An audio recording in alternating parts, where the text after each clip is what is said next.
നമസ്കാരം, കലാകൗമുദി ഓൺലൈനിലേക്ക് സ്വാഗതം.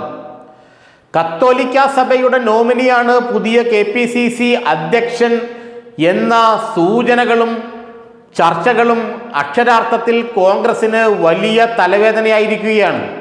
സണ്ണി ജോസഫിനെ KPCC അധ്യക്ഷനാക്കിയത് കത്തോലിക്ക സഭയെ പ്രീണിപ്പിക്കാൻ വേണ്ടിയാണെന്നുള്ള ആരോപണങ്ങളും വിവാദങ്ങളും കോൺഗ്രസിനെ പുതിയ ഇടങ്ങേറുകളിലേക്ക് കൊണ്ടുചെന്ന് ചാടിച്ചിരിക്കുകയാണ്. ഇത്രയും കാലം പിണറായിക്കെതിരെ നിന്ന് കോൺഗ്രസിനൊപ്പം നിലയുറപ്പിച്ച മുസ്ലിം വിഭാഗത്തിന് ഇപ്പോൾ ചെറിയൊരു അസ്വാരസ്യമുണ്ട്.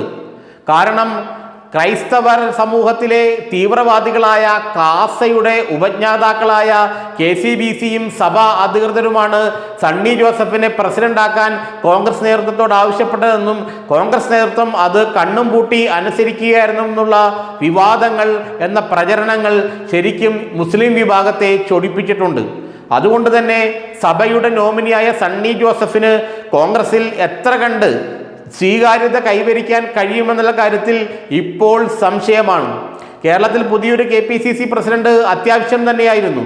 എന്നാൽ വരുന്ന നിയമസഭാ തെരഞ്ഞെടുപ്പിലും തദ്ദേശ സ്വയംഭരണ സ്ഥാപന തെരഞ്ഞെടുപ്പിലും എല്ലാവരെയും ഒരുമിച്ച് കൊണ്ടുപോയി, പ്രത്യേകിച്ച് ക്രൈസ്തവ മുസ്ലിം വിഭാഗങ്ങളെ ഒരുമിച്ച് നിർത്തി കോൺഗ്രസിൻ്റെ കൈക്കുമ്പിളിലേക്ക് കൊണ്ടുവരാനുള്ള ദൗത്യം സണ്ണി ജോസഫിന് നിറവേറ്റാൻ കഴിയുമോ എന്നുള്ള കാര്യത്തിൽ ഇപ്പോഴും സംശയമുണ്ട്. സഭയുടെ ഒരു നോമിനി ആയതുകൊണ്ട് മാത്രം സണ്ണി ജോസഫിനെ എതിർക്കുന്ന പലരും കോൺഗ്രസിനകത്തും പുറത്തുമുണ്ട്. പ്രത്യേകിച്ച് മുസ്ലിം ജനവിഭാഗം 2016 തെരഞ്ഞെടുപ്പിന് ശേഷം ഇതാദ്യമായി കോൺഗ്രസിനോട് ഒന്ന് അടുത്തു വരികയായിരുന്നു. പ്രത്യേകിച്ച് പിണറായിയോടുള്ള കടുത്ത എതിർപ്പ് മൂലവും പിണറായി മോഡി ഗവൺമെന്റിനെയും RSSനെയും പ്രീണിപ്പിക്കുന്നുവെന്ന പരാതി ഉയർന്നതുമെല്ലാം മുസ്ലിം ജനവിഭാഗങ്ങളെ ഒന്ന് ഇരുത്തി ചിന്തിപ്പിച്ചിരുന്നു. അതുകൊണ്ട് പൊതുവെ പതിയെ ആ വിഭാഗം കോൺഗ്രസിനോട് അടുത്തുകൊണ്ടിരിക്കുകയായിരുന്നു. അപ്പോഴാണ് സഭയുടെ നോമിനി എന്ന നിലയിൽ ഒരു KPCC അധ്യക്ഷൻ വന്നത്. സഭയുടെ നോമിനി അല്ലെങ്കിൽ കത്തോലിക്ക സഭയുടെ നോമിനിയായി ഒരു KPCC പ്രസിഡന്റ് വരുമ്പോൾ അദ്ദേഹം സഭയ്ക്ക് കീഴടങ്ങേണ്ടി വരില്ലേ, സഭയുടെ താല്പര്യങ്ങൾക്ക് കീഴടങ്ങേണ്ടി വരില്ലേ എന്നൊരു ചോദ്യം അവിടെ ഉയരുകയാണ്.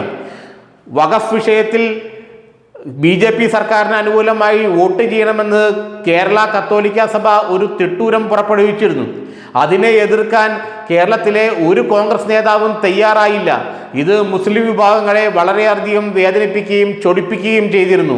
അതിനുശേഷം സഭയുടെ നോമിനിയായി വരുന്ന ഒരാളെ എത്ര കണ്ട് അവർ ഉൾക്കൊള്ളുമെന്നും എത്ര കണ്ട് അവർ പരിഗണിക്കുന്നുവെന്നതും സംശയാസ്പദ കാര്യമാണെന്ന് കോൺഗ്രസ് നേതാക്കൾ തന്നെ അടക്കം പറയുന്നുണ്ട്.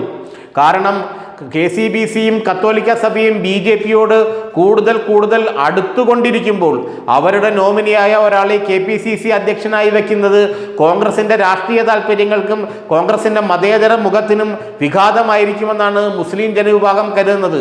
പ്രത്യേകിച്ച് മുസ്ലിം സംഘടനകളെല്ലാം ഇത്തരം ഈ ഒരു അഭിപ്രായക്കാരാണ്. സണ്ണി ജോസഫ് താരതമ്യേന മാന്യനും അന്തസ്സുള്ള ഒരു രാഷ്ട്രീയക്കാരനുമാണെങ്കിലും സഭയുടെ നോമിനി എന്ന ചീത്തപ്പേര് അദ്ദേഹത്തിന് എപ്പോഴും ഉണ്ടാകുമെന്നാണ് പറയപ്പെടുന്നത്.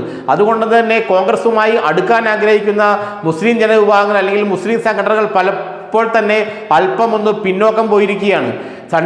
K. സുധാകരനെ അവർ അംഗീകരിച്ച പോലെ സണ്ണി ജോസഫിനെ അംഗീകരിക്കണമെന്ന് നിർബന്ധമില്ല. കാരണം ആന്റണിയും സണ്ണി ജോസഫും എല്ലാം കത്തോലിക്ക സഭയുടെ നോമിനികളാണെന്നുള്ള പ്രചാരണം ശരിക്കും കോൺഗ്രസിന് തിരിച്ചടി തന്നെയായിരുന്നു.